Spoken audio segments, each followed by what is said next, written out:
Boa noite, pessoal. Começando mais uma live de quartas. Nossa live do querido Centro Espírita Nair Montes de Castro. O nosso celeiro de luz. Que Jesus nos abençoe e que possamos iniciar mais esse pequeno projeto sob a proteção dele, de Maria Santíssima, de Deus Pai.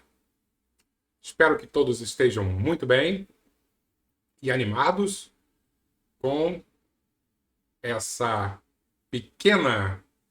pequeno desafio que é a leitura do livro Nosso Lar, psicografado pelo nosso querido Chico Xavier e ditado pelo espírito de André Luiz. Nosso projeto é enxergar, esse livro 80 anos depois que ele fora psicografado, então já tem 80 anos da publicação do livro Nosso Lar, praticamente. Não, da publicação não. Né? Da escrita do livro, eu acho que ele foi publicado depois. E se eu não me engano, o Chico ficou bem desconfiado com o livro e deixou guardado na gaveta. Mas a história nos foi ditada 80 anos atrás. E a nossa missão, o nosso grande desafio é, depois dessas décadas todas, conseguir ler esse livro sem anacronismo, isto é, sem utilizar os olhos de hoje, tentando analisar as questões humanas, né? Porque esse livro é um conto de relações humanas que ocorreram no século passado, no milênio passado. Então muita coisa mudou na Terra e com certeza muita coisa mudou em nosso lar também. E voltando a dizer, o nosso grande objetivo é ler, apesar de estarmos com os olhos atuais, mas entender o comportamento de uma época e tentar enxergar hoje em dia, com as mudanças todas que ocorreram e ocorrem no mundo, como deve estar nosso lar. Vou dar aquela olhadinha para que possamos conversar um pouquinho individualmente com cada um, dando aquela boa noite. Vera Lúcia Costa, boa noite. Albertinho, meu irmão, muito boa noite. Obrigado pela sugestão dessa leitura de Nosso Lar. A ideia foi sua. Ritinha, boa noite. Eu li também há bastante tempo o livro Nosso Lar. Acabei que, depois que o Albertinho me sugeriu, acabei pegando para reler. E encontrei com coisas, com passagens bem interessantes e que vale a pena a gente discutir hoje em dia esses momentos únicos do livro Nosso Lar. Vamos ver aqui quem mais está. Sônia Maria, boa noite, tudo bom? Patrícia Valente, sempre aqui conosco também. Boa noite, Patrícia. Maria Terezinha, muito boa noite. Marisa, boa noite. Semana que vem sou eu, hein, Marisa? Segunda-feira eu faço a palestra, tá? Markson, e aí, Markson, boa noite. Lúcia Regina, boa noite.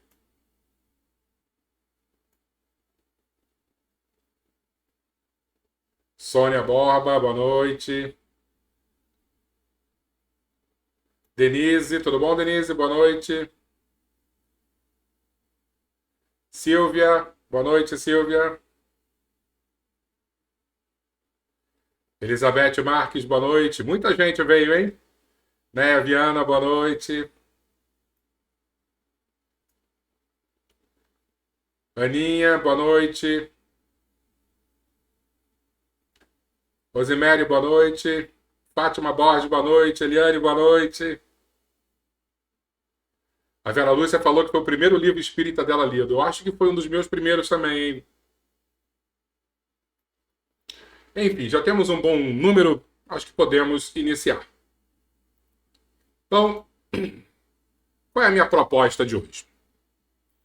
É a gente pegar um trecho bem pequenininho, a proposta inicial, tá? Depois a gente vai pegar a parte de introdução e vai ler porque é importante para a gente ter uma compreensão de alguns detalhes do livro. Mas a primeira discussão que eu gostaria de propor aqui é a gente analisar uma frase bem curta, e ver como o mundo mudou de 1940, no caso acho que 1943, para hoje em dia. Eu vou pegar só uma passagem de Kardec para a gente entender a base do Espiritismo e a partir dessa base do Espiritismo a gente conseguir discutir com mais profundidade. Fé inabalável só é a que pode encarar frente a frente a razão em todas as épocas da humanidade. Tá? Então Kardec sempre se baseou muito nesta fé inabalável, onde em todas as épocas da humanidade, se existe alguma coisa e ela for se transformando, a nossa fé, a nossa percepção de verdade, ela precisa se adequar ao que a ciência, as questões comportamentais que deram certo, foram se transformando. Por que eu estou falando isso? Porque aqui nós vamos ter um pensamento que está na página 94 do livro, eu acho que é isso, está pequenininho aqui, depois, se não for, me corrijam, por favor. Onde André Luiz está discutindo, conversando com uma senhora, e ela diz assim: a mulher não pode ir ao duelo com os homens, através de escritórios e gabinetes, onde se reserva atividade justa ao espírito masculino. Olha que rolo isso daria hoje em dia se alguém escrevesse algo assim. Por isso que eu falo do nosso anacronismo. Temos que evitar ao máximo. São 80 anos que esse livro tem de história. Isso era um comportamento e uma ideia aceita 80 anos atrás. Ah, mas Leco, o plano espiritual também era assim? Dentro de esferas muito próximas à Terra, onde a Terra reflete o comportamento de lá, e lá também reflete o comportamento da Terra, porque são uma via de mão dupla, essas duas existências, sim, isso faz todo sentido. Se pegarmos mundos evoluídos, seres muito distantes da realidade do nosso planeta, distante no sentido positivo, com certeza esse pensamento não faria nenhum sentido à época. Em nenhuma época. Mas a gente está dizendo de relações humanas. Nós estamos analisando aqui como os pensamentos, né, eles eram formados, eles eram alimentados em 1940. Então, por isso que nós temos que ter um olhar crítico sempre, mas com muita compreensão, para a gente não fechar o livro e falar assim, isso é uma bobagem, isso é um absurdo. Não, não é nem um pouco. É apenas um reflexo de uma época. Então, quer dizer, Léo, se pegarmos, por exemplo, o Livro dos Espíritos, vamos encontrar essas questões também temporais lá dentro? Eu tenho muita dúvida em responder em relação a isso. Por quê? Porque os espíritos que participaram na formulação do Livro dos Espíritos eram espíritos que já não faziam mais parte dessa esfera tão próxima da Terra. Então, os ensinamentos que ali estão, as respostas que ali estão, são atemporais.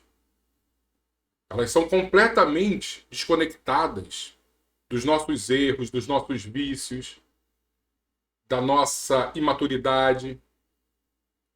Então, por isso que quando a gente abre o Livro dos Espíritos, e principalmente o Evangelho segundo o Espiritismo, que é uma interpretação do Evangelho de Jesus, todas as informações que ali estão não vão incorrer nesse, não vou dizer erro, né?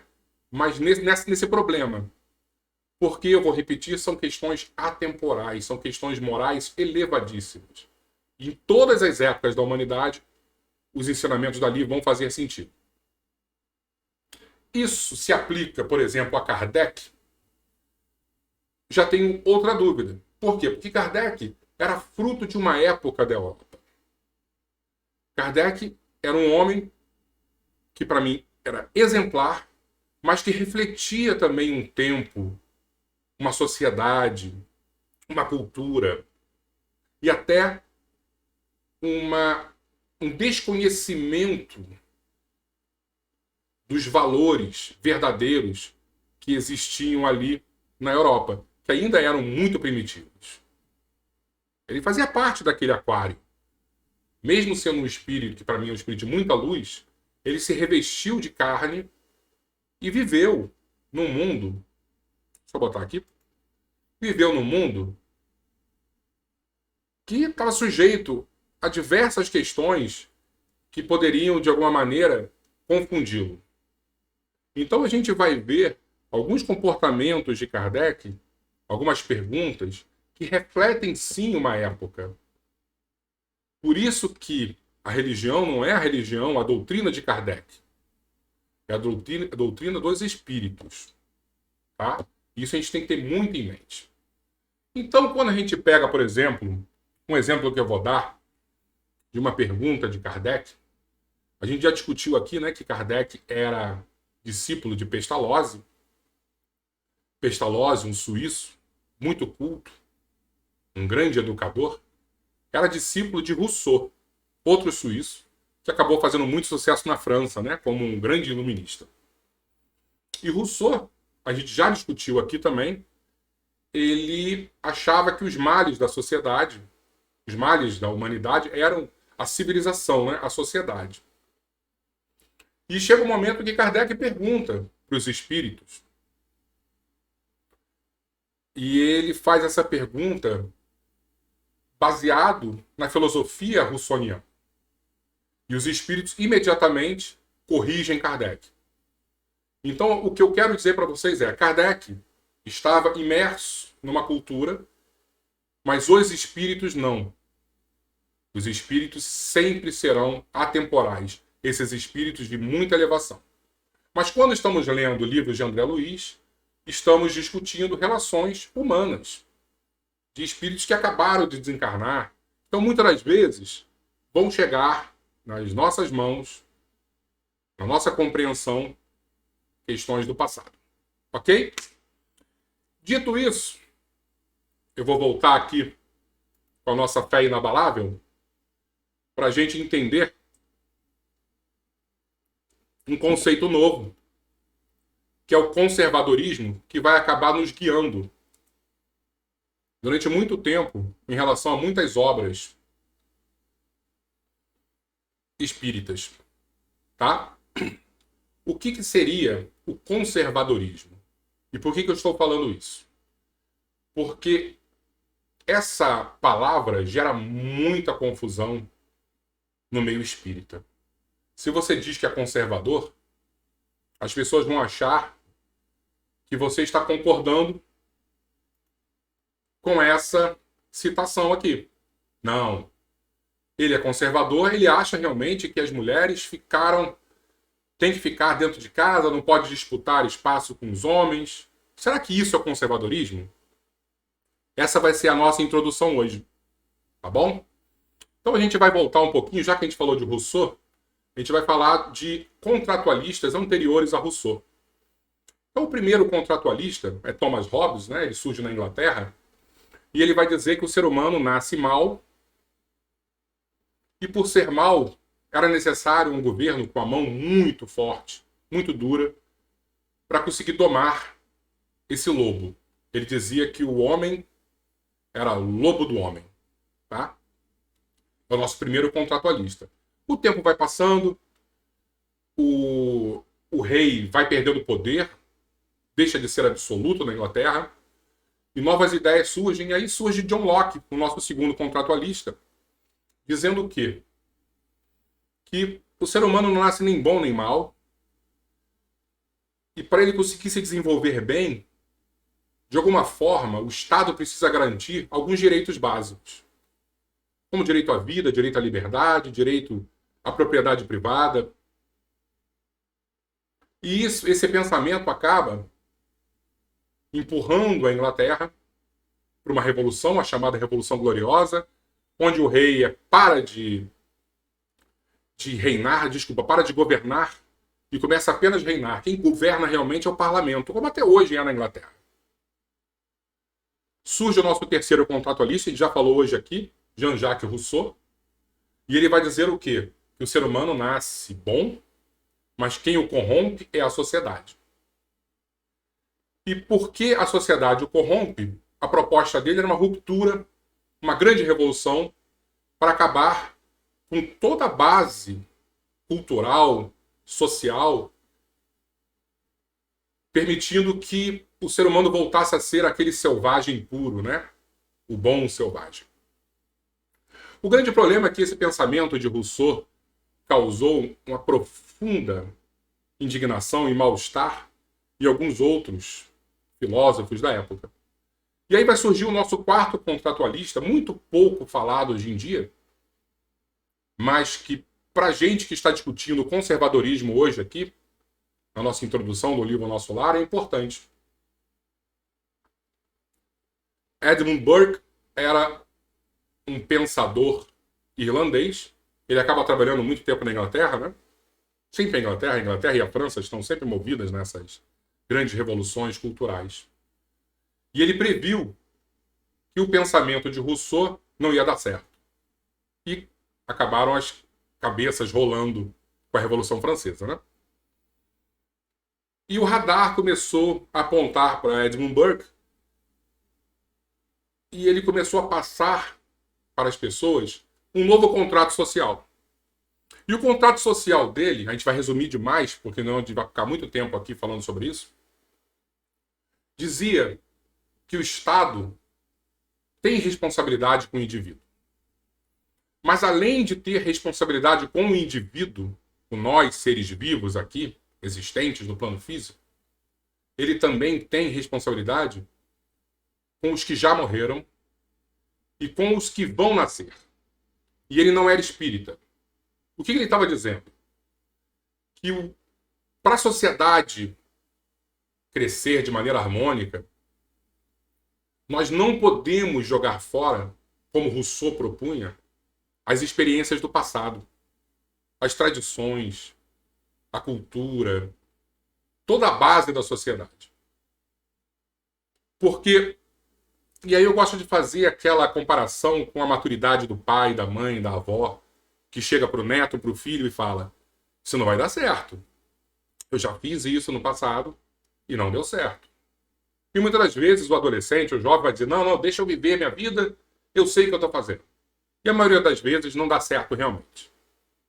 Então Burke falava muito dessa maturidade, dessas experiências que, de alguma maneira, nos protegem. E quando ele diz também a preocupação com os que vão nascer, não são com os espíritos que vão nascer. Mais uma vez, ele não era espírita. Porque, geralmente, quando jogamos fora as experiências do passado, a bomba não explode na nossa mão apenas. Algumas vezes a bomba vai explodir nas gerações futuras. Então, o que é o conservadorismo, já que estamos falando de Edmund Burke, e ele é o pai do conservadorismo? O conservadorismo, trazendo uma linguagem figurada para a gente compreender melhor, ele acredita que é o passado que vai empurrar o presente na direção do futuro. O conservador acredita em mudanças. É isso que precisa ficar muito claro aqui. Mas as mudanças são lentas, são graduais. E são as experiências passadas que vão, através dessa maturidade que o ser humano vai ganhando, que vão nos empurrar para o futuro. E a gente não pode, de maneira nenhuma, confundir com outro personagem nessa história, que é o reacionário. O reacionário, sim, vai olhar essa frase aqui: a mulher não pode ir ao duelo com os homens, e vai ter como verdade absoluta. O reaça, que eu dou exemplo, né? É o tiozão do Zap que faz aquelas piadas mais idiotas, que é racista, que é homofóbico. Ele vive no passado, não o conservador. O conservador vai ler esta frase e vai ver. Isso é fruto de um tempo.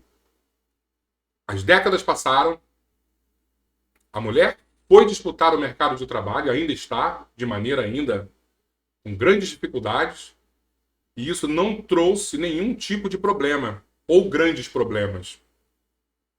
O mundo precisa dessa força, precisa desse movimento renovador. Esse é o conservador, que percebeu as mudanças que ocorreram e viram o quê? Que, de alguma forma, a sociedade reagiu bem, as coisas continuaram a funcionar. O reacionário vai ficar parado no tempo e vai concordar com esse pensamento. Então, quando olhamos Kardec falando sobre a fé inabalável, que aqui pode encarar frente a frente a razão em todas as épocas da humanidade, é isso. Todas as épocas da humanidade, de alguma forma, seja a cultura, seja a ciência, sejam as questões comportamentais, a gente precisa se adequar quando elas passarem pelo crivo do tempo. Essa é a grande informação que nós precisamos ter aqui. Eu vou adicionar agora um terceiro elemento, muito presente hoje em dia, principalmente na casa espírita, que é o prafrentex. Seria a pessoa que hoje em dia a gente chama de progressista, sem nenhum demérito, não estou fazendo juízo de valor. Que de alguma forma vai pegar algumas mudanças comportamentais que não passaram pelo crivo do tempo e vão querer colocar goela abaixo para a sociedade, falando, não, nós temos que inserir isso aqui porque essa é a grande revolução. O espírita não é revolucionário. Como é que era a revistinha que tinha, Não era o reformador? O espírita é reformista. Ele é lento. O espírita só acredita em uma revolução, que acontece dentro de nós, e a revolução proposta por Jesus. Fora isso, nenhuma revolução é bem-vinda. Precisa passar pelo crivo do tempo. Então, toda vez que olharmos um texto, lermos em André Luiz, principalmente, essas questões, essas conversas humanas, precisamos ter esse olhar conservador e ver. E aí, como é que a sociedade evoluiu? Como? Por isso que hoje em dia é muito fácil e muito agradável lermos para a gente enxergar isso. Olha aqui, gente. O mundo mudou muito de lá para cá. Deu certo? Deu errado? E a gente conseguir fazer análise para conseguir perceber a direção que nós estamos. Perfeito? Eu acho que já podemos iniciar com a introdução, a apresentação, a apresentação de Emmanuel nos presenteando André Luiz, que foi um grande presente do mundo espiritual, porque André Luiz parece ser eu vou usar um termo assim bem bobo, um cara bem legal, aquela pessoa para você sentar, bater o papo, como deve ser esclarecido. Vamos lá. Novo amigo. Os prefácios, em geral, apresentam autores exaltando-lhes o mérito e comentando-lhes a personalidade.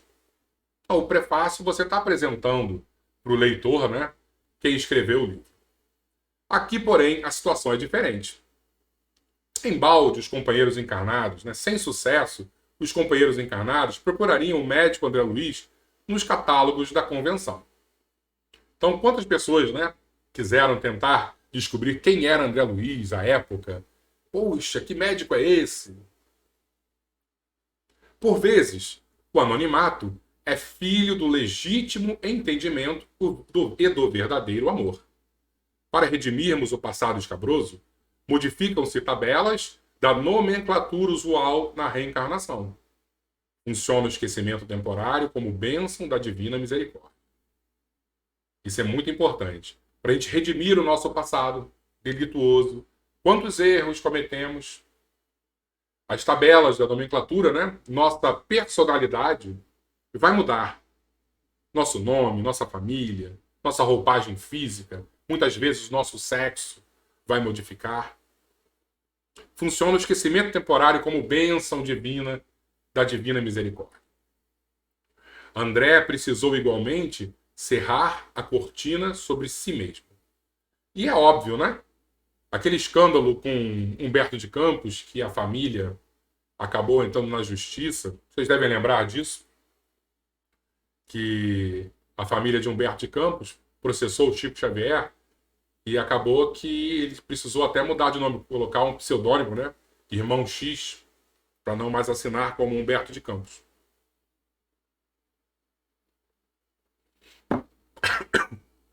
E André Luiz está dizendo, e Emmanuel está dizendo que André Luiz precisou também cerrar a cortina sobre si mesmo. É por isso que não podemos apresentar um médico terrestre e autor humano, mas sim um novo amigo e irmão na eternidade.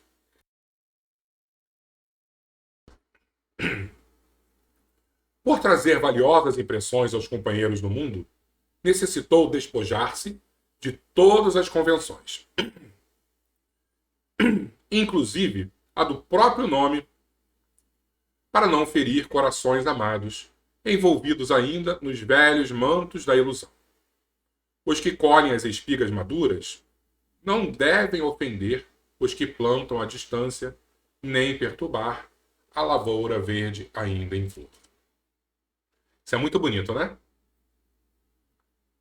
Então, de alguma maneira, André Luiz, por mais que ele seja um personagem que exista, e hoje sabemos, né, que muito provavelmente era o médico sanitarista Carlos Chagas, precisou entrar nesse anonimato para justamente protegê-lo, proteger a sua família e proteger também o pobre do Chico Xavier.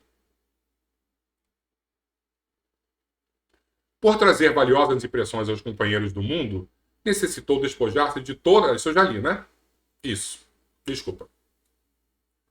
Reconhecemos que este livro não é único. Outras entidades já comentaram as condições da vida além-túmulo. Entretanto, de há muito desejamos trazer ao nosso círculo espiritual alguém que possa transmitir a outrem o valor da experiência própria, com todos os detalhes possíveis à legítima compreensão da ordem que preside o esforço dos desencarnados laboriosos e bem-intencionados, nas esferas invisíveis ao olhar humano, embora intimamente ligadas ao planeta. Isso diz muito, pessoal. Intimamente ligada ao planeta. Lá também é um reflexo daqui, e aqui é um reflexo de lá. Culturas, comportamentos, tradições acabam se misturando. Certamente que numerosos amigos sorrirão ao contato de determinadas passagens das narrativas. O próprio Chico Xavier ficou muito ressabiado quando recebeu o livro. Ele não acreditou de pronto. O inabitual, entretanto, causa surpresa em todos os tempos. Quem não sorriria na Terra anos atrás, quando se lhe falasse da aviação, da eletricidade, da radiofonia? A surpresa, a perplexidade e a dúvida são de todos os aprendizes que ainda não passaram pela lição. É mais que natural, é justíssimo. Olha que olhar, né, de compreensão de Emmanuel. É natural e é justíssimo a gente não acreditar. E muitas das vezes a gente vai ler e vai dizer, olha só, tá exagerando, gente. Tá demais aqui. É justo não acreditarmos. Não comentaríamos desse modo qualquer impressão alheia. Todo leitor precisa analisar o que lê. Reportamo-nos, pois, tão somente ao objetivo essencial do trabalho. O Espiritismo ganha expressão numérica. Milhares de criaturas interessam-se pelos seus trabalhos, modalidades e experiências. Nesse campo imenso de novidades, todavia, não deve o homem descurar de si mesmo. O objetivo da obra é despertar esse interesse, mas o objetivo maior, o número 1, é nos moralizar. Essa é a grande missão de Emmanuel com Chico e André Luiz neste caso. Tirar o que de melhor temos dentro de nós mesmos. E não vai ser sabendo que é aeróbus, não vai ser sabendo que existe um parque de águas. Não, não é. Isso é só interessante. O melhor nosso é retirado através dos bons pensamentos, das boas ações, da caridade. E é por isso que esse livro o tempo inteiro vai nos remeter à caridade, à oração, a conexão com o mais alto, porque isso sim é o objetivo dele. Tirar o melhor que existe em cada um de nós. Não basta investigar fenômenos, aderir verbalmente, melhorar a estatística, doutrinar consciências alheias, fazer proselitismo e conquistar favores da opinião, por mais respeitável que seja no plano físico.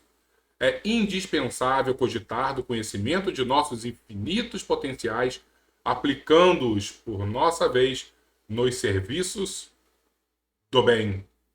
É isso. Tudo que aprendermos aqui precisamos aplicar nos serviços do bem. O homem terrestre não é um deserdado. É filho de Deus em trabalho construtivo, envergando a roupagem da carne. Aluno de escola benemérita, onde precisa aprender a elevar-se. A luta humana é a sua oportunidade, a sua ferramenta, o seu livro. O intercâmbio com o invisível é um movimento sagrado em função restauradora do cristianismo puro. Que ninguém, todavia, se descuide das necessidades próprias no lugar que ocupa pela vontade do Senhor. Função restauradora do cristianismo puro. Isso a gente vem discutindo desde o livro A Caminho da Luz. A função do espiritismo, né, do intercâmbio com o invisível, é restaurar esse cristianismo primitivo. Esse amor puro que realmente Jesus semeou 2000 anos atrás. André Luiz vem contar a você, leitor amigo, que a maior surpresa da morte carnal é a de nos colocar face a face com a própria consciência. Esse é o grande problema, né? Por isso que nós temos tanto medo do umbral. Por quê? Porque o umbral é a gente olhar para a nossa própria consciência e pensar que deixamos de fazer muitas coisas, que fizemos outras coisas muito equivocadas. Deus nos perdoa, os nossos mentores nos perdoam, até os nossos inimigos nos perdoam. O problema somos nós, que de alguma forma ficamos tão envergonhados que não conseguimos alcançar o alto perdão. Onde edificamos o céu, estacionamos no purgatório ou nos precipitamos no abismo infernal. Vem lembrar que a Terra é a oficina sagrada e que ninguém a menosprezará sem conhecer o preço do terrível engano a que submeteu o próprio coração. Guarde a experiência dele no livro da alma. Ela diz bem alto que não basta a criatura pegar-se à existência humana, mas precisa saber aproveitá-la dignamente, que os passos do cristão, em qualquer escola religiosa, devem dirigir-se verdadeiramente ao Cristo, e que, em nosso campo doutrinário, precisamos, em verdade, do espiritismo e do espiritualismo. Claro, espiritismo e do espiritualismo. Mas muito mais de espiritualidade. Isso foi escrito em Pedro Leopoldo, 3 de outubro de 1943. Então nós temos aí 80 anos desde que Emmanuel escreveu essa singela introdução para o livro Nosso Lar.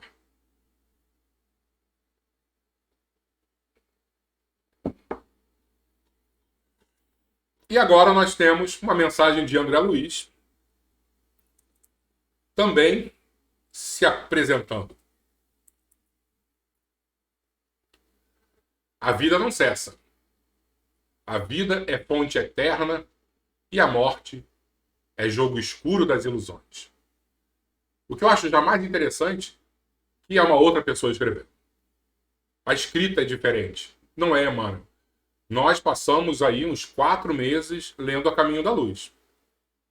A gente conseguiu entender a maneira de Emmanuel se expressar. E quando a gente começa a ler, a gente vê que já é uma outra pessoa que está escrevendo. Chico era demais, uma antena brilhante. O grande rio tem seu trajeto, antes do mar imenso. Copiando-lhe a expressão, a alma percorre igualmente caminhos variados e etapas diversas. Também recebe afluentes de conhecimentos, aqui e ali. Avoluma-se em expressão e purifica-se em qualidade, antes de encontrar o oceano eterno da sabedoria. cerrar os olhos, fechar os olhos carnais, constitui operação demasiadamente simples. Morrer é muito simples. Permutar a roupagem física não decide o problema fundamental da eliminação.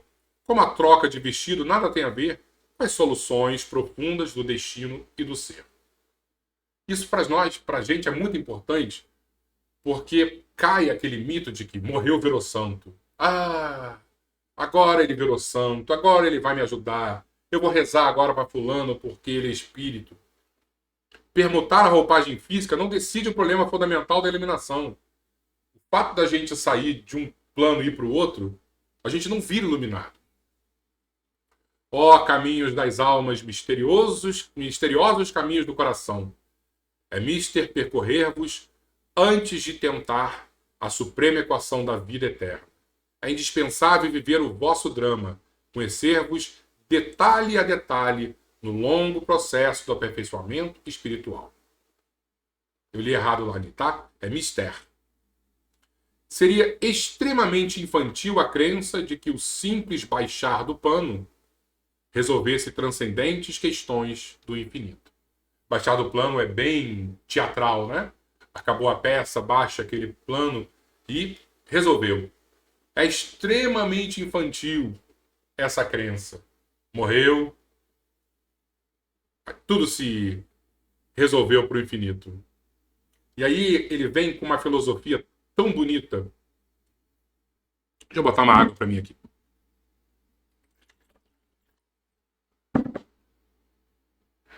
E quando eu leio isso, eu lembro da voz. Da voz do Renato Prieto. Uma existência é um ato. Isso é muito teatral. Um corpo, uma vez. Um serviço, uma experiência. Um triunfo, uma aquisição.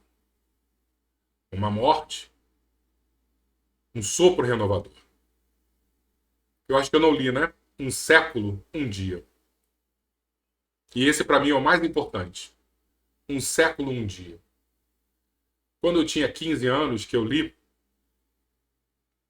esse livro, eu achava que ele estava falando alguma questão sobre física quântica, sobre tempos que funcionam de maneira diferente, né? O tempo na Terra é diferente no tempo no plano espiritual. Até pode ser. Essa não é a discussão aqui. A discussão aqui é em relação ao infinito, que nós somos seres imortais, o que significa um século? Um dia. É isso que precisamos ter em mente. E temos que aproveitar todos os dias. Sejam séculos ou sejam realmente experiências de 24 horas. Quantas existências, quantos corpos, quantos séculos, quantos serviços, quantos triunfos, quantas mortes necessitamos ainda. E o letrado em filosofia religiosa fala de deliberações finais e posições definitivas. Os nossos grandes, né, conhecedores da religião que vão dizer que vamos morrer e vamos para o inferno, vamos para o paraíso definitivo, né? Ai, por toda parte os cultos em doutrina e os analfabetos do espírito. É preciso muito esforço do homem para ingressar na academia do Evangelho do Cristo. Ingresso que se verifica quase sempre de estranha maneira, ele só, na companhia do mestre, efetuando o curso difícil, recebendo lições sem cátedras visíveis e ouvindo vastas dissertações sem palavras articuladas. Isso é muito profundo e poético. Sem cátedras visíveis e sem palavras articuladas.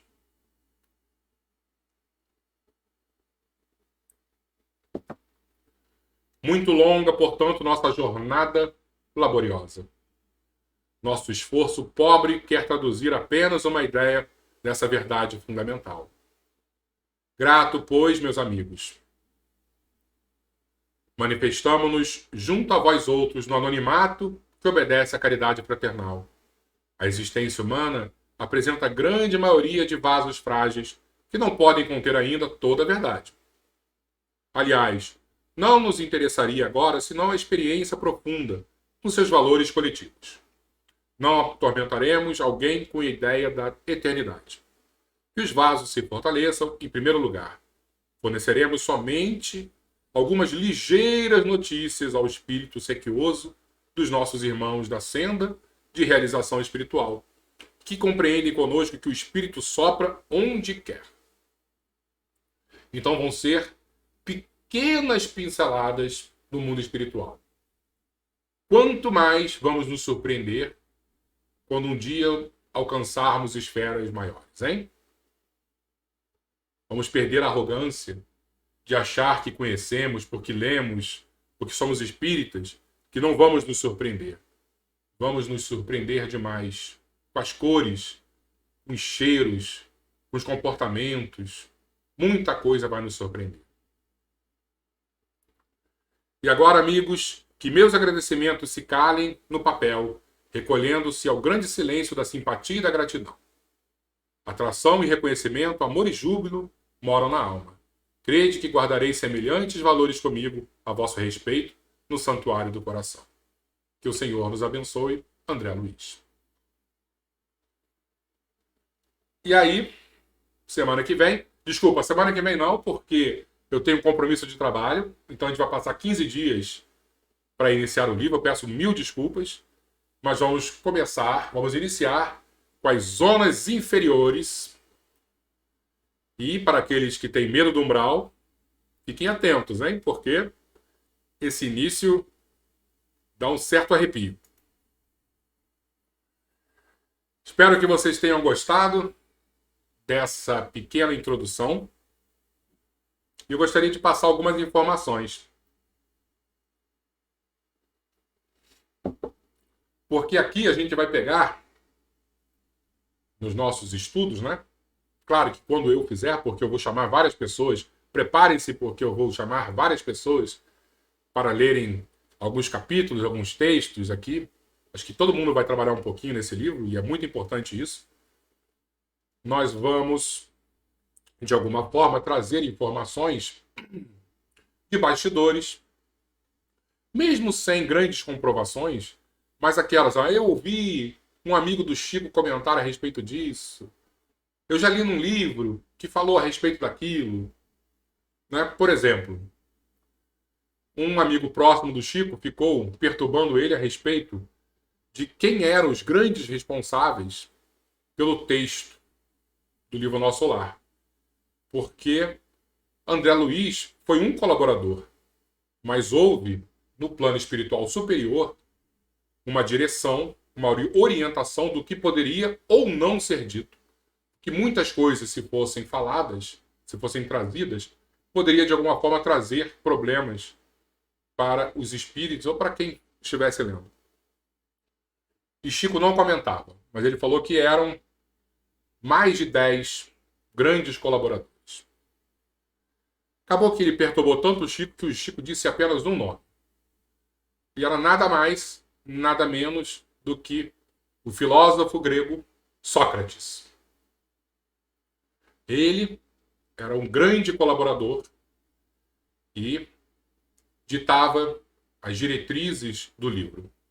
Então, para a gente saber que existem muitas fofocas do além-túmulo e que podemos explorar com bastante profundidade e uma certa leveza, com uma certa fofoquinha também, porque é bom, porque é divertido, para melhorar a nossa compreensão.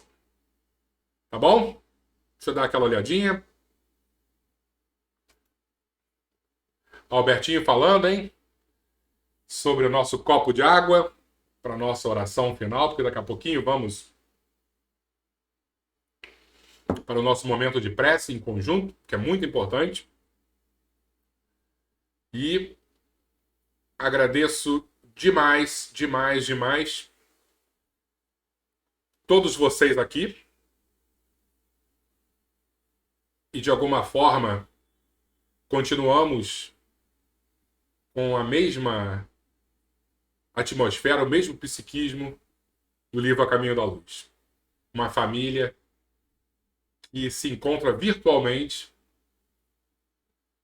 para estudar e, ao final, para entrar em sintonia com Jesus, que é o mais importante de todo esse trabalho. Vamos lá fazer a nossa prece, pessoal. Não esqueçam do copo com água, hein?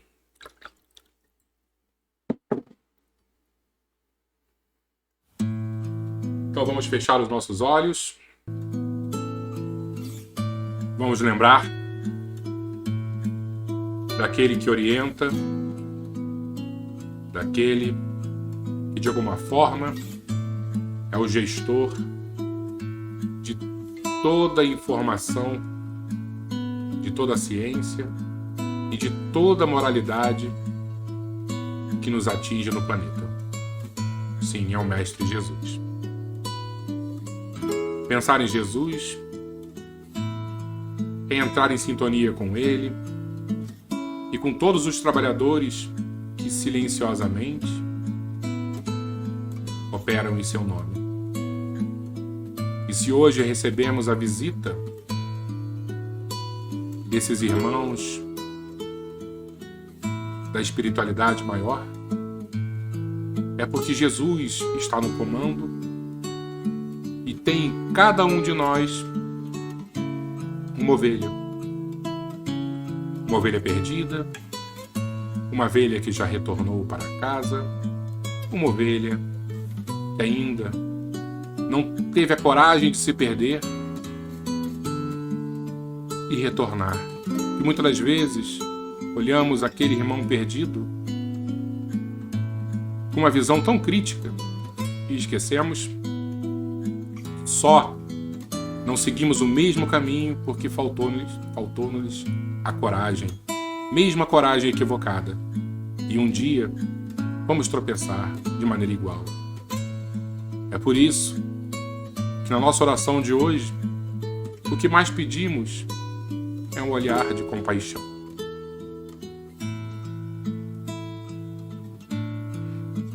Compaixão com todos aqueles que estão perdidos, que não desejam retornar à casa do Pai. Tenhamos, Senhor, a maturidade de enxergar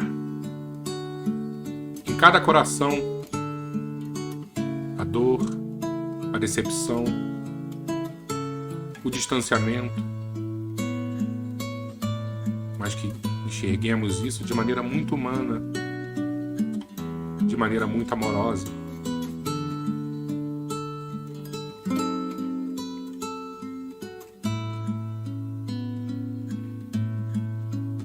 Porque quem somos nós, Senhor, para julgarmos uns aos outros? E com esse olhar de amor e de compaixão, encerramos a nossa oração, o nosso estudo de hoje, pedindo a Ti que também nos ofereça esse seu perdão tão suave e generoso. Obrigado, Senhor.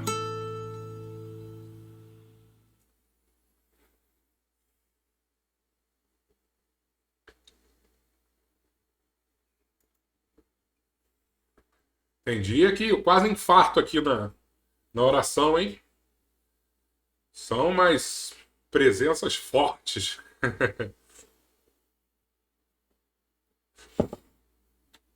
Agradeço muito, pessoal. Muito a presença de vocês. Esse carinho todo que existe entre o grupo. E que possamos manter esse pensamento voltado a Jesus, que é o que nos une. Muito obrigado. Muito obrigado a todos. Vou tentar me recuperar aqui. A energia foi demais. Beijo em todos. Muito boa noite, tá? Fique com Deus.